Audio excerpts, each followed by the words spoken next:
Tahniah, awak dapat anak perempuan. Kenapa rambut dia warna hijau? Sebab dia anak yang istimewa. Saya tak mahu anak ini. 5 tahun kemudian, perut Yan lapar sangat. Awak lapar ke? Nah, ambil makanan ni. Terima kasih, Puan, sebab bagi makanan. Tapi, mana keluarga awak? Dulu ibu tinggalkan saya, jadi sekarang saya hidup seorang diri. Kesian awak kalau macam tu. Jom tinggal dengan saya. Yan, mari ibu sikat rambut Yan. Baik, ibu.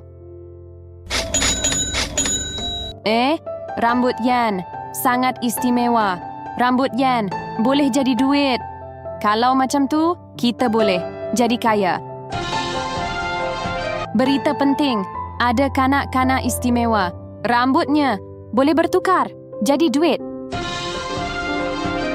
Ibu, sekarang kita dah kaya. Semuanya sebab rambut Yan. Yan, saya ibu sebenar awak. Jom balik rumah dengan saya. Tak nak, Yan nak tinggal di sini. Tapi dia bukan ibu sebenar Yan.